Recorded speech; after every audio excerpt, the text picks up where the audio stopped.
रहा है सनातन धर्म समझना है तो बहुत दूर मत जाओ, बस ओम समझ लो। ओम में समूचा सनातन समाया हुआ है। ओम की विशिष्टता क्या? विशिष्ट इसलिए है ओम क्योंकि ओम माने सारे ही विषय, पूरा ब्रह्मांड किसमें आ गया? अ, ओ और म में। और उसके बाद आता है मौन, चुप हो जाते हैं। ओम दोहराने के लिए थोड़ी होता है, दोहराव तो जीवन में पहले से ही चल रहा है, और क्या दोहरा रहे हो? ओम पार जाने के लिए होता है। बहुत खुश होते हैं, कहते हैं ये आपको जो नौकरी मिली है आप इसमें क्यों, स्टेबिलिटी बहुत है। तुम पागल हो गए? ओम तो बता रहा है पार निकलो, तुम कह रहे हो मैं अटक गया, वहीं आसन मार के बैठ गए। जिंदगी सेटल होने के लिए नहीं होती है, क्योंकि सारे सेटलमेंट यही होते हैं हमारे। जिंदगी हो गया। अभी बता रहा है कि मौन नहीं है। प्रश्न पूछा है क्या मौन है, क्या मौन संभव है? संभव है वगैरह तो पता नहीं, पर अगर सवाल पूछ रहे हो तो अभी तो नहीं है। आगे संभव होगा वगैरह की नहीं पता, पर प्रश्न बता रहा है कि अभी तो नहीं है। बात आ रही है समझ? जीवन को और ब्रह्म को एक में गूंथ रहे हैं, और न गूंथा जाए तो पाखंड हो जाता है। भारत में ऐसे लोगों की कमी नहीं जो परमार्थ के तल के सब सूत्र आपको बता देंगे, पर वो अपने अहंकार को शरण दे देते हैं व्यवहार में। क्या करते हैं? और कहते हैं देखो स्वयं वेदों ने घोषणा करी है कि पारमार्थिक तल तो अलग होता है ना व्यवहारिक तल से, तो व्यवहारिक तल की सारी बातें हमको पता है, पारमार्थिक तल की भी सारी बातें हमको पता है, और ये दोनों अलग होते हैं ये हमने मान रखा है। तो अब हम क्या करते हैं? हम एक दोहरा जीवन जीते हैं, यही पाखंड है। परमार्थ में हम बोलेंगे सब मिथ्या है, सब माया है, और व्यवहार में बोलेंगे कि अरे अब आगे की कामनाएं कैसे पूरी करनी है बताओ। और कोई कहेगा कि ये आप क्या कह रहे हो, अभी अभी आप कह रहे थे कि अहम ब्रह्मास्मि, अब आप कह रहे हो कचौड़ी नहीं मिली तो गर्दन काट दूंगा। ये दोनों बातें एक साथ कैसे? तो कहेंगे पहली बात कहां की थी? परमार्थ की, और दूसरी बात कहां की है? व्यवहार की।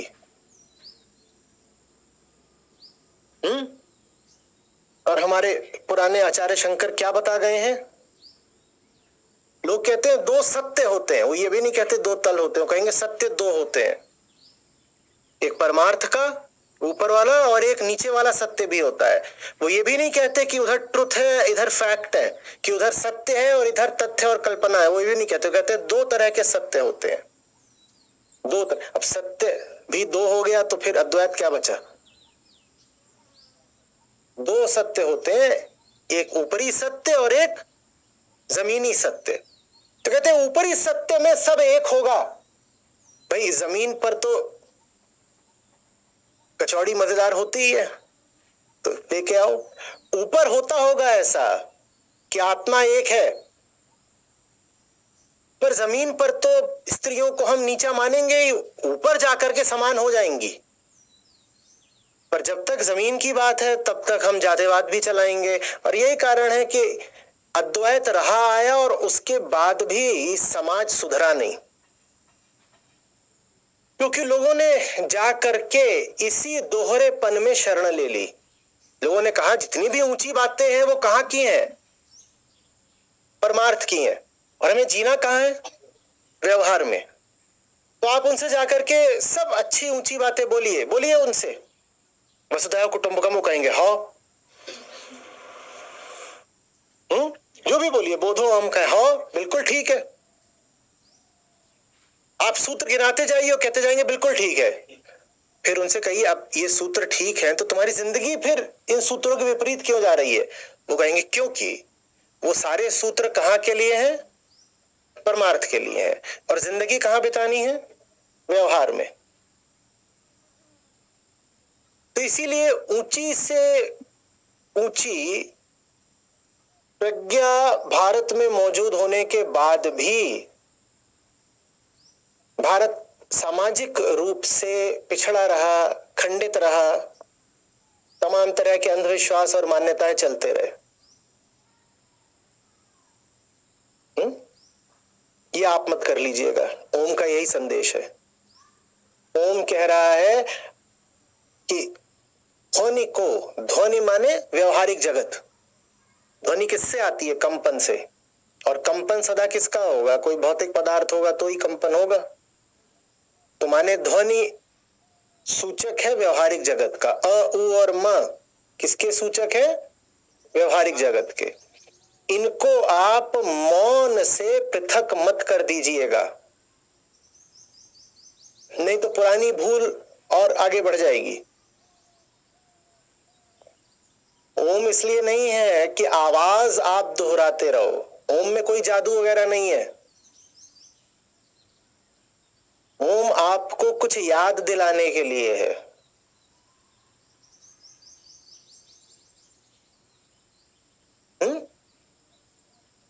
अनुगूंज, कुछ आपकी ही बात जिसको आप पीछे छोड़ आए वो आपको याद आ जाए। ओम इसके लिए है। अनुस्मरण,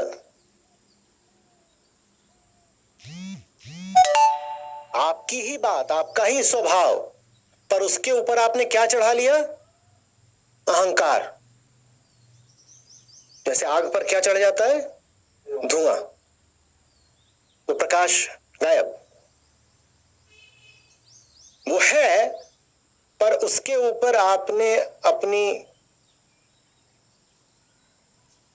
ये जो रोजमर्रा की जिंदगी है इसके तनाव चढ़ा लिए हैं, इसकी मजबूरियां चढ़ा ली हैं, बहुत सारी मान्यताएं चढ़ा ली हैं।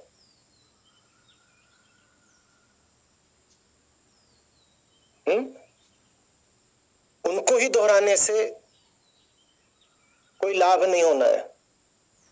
जब उनका नाम लिया जाए ध्वनि के माध्यम से, तो जितनी देर अ, उ और म आए उससे 10 गुना समय मौन में रहा जाए।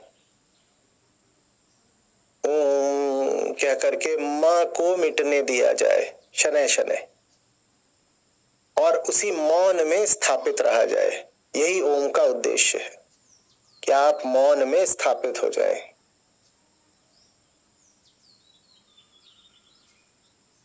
बात समझ रहे हो?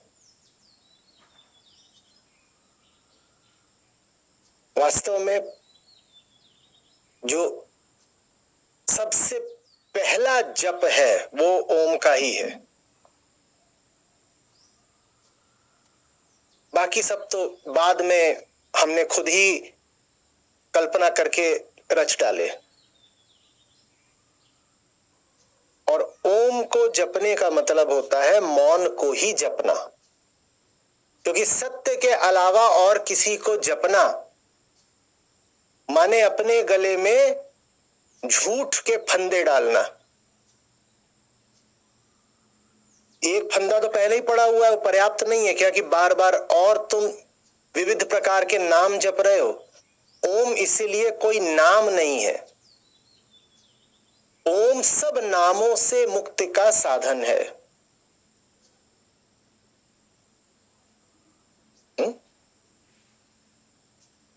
जितने भी नाम होते हैं वो किसी विषय की ओर इशारा करते हैं, किसी विशिष्ट विषय की ओर इशारा करते हैं। ठीक है ना? विषय या विषयों का वर्ग। तो मैं अगर कह दूं रेखा तो शायद मैं इनकी ओर इशारा कर रहा हूं, पर मैं कह दूं महिला तो इतनी महिलाएं सबकी ओर इशारा कर रहा हूं।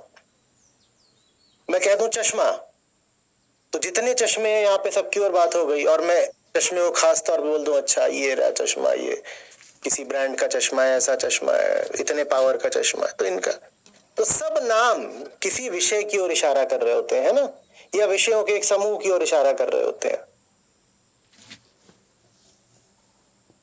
ओम इतना विशिष्ट है कि वो किसी एक विषय की ओर संकेत नहीं कर रहा, वो सभी विषयों की ओर संकेत कर रहा है और उतने पर भी रुक नहीं जाता, क्योंकि अ उ और म में क्या समा गया?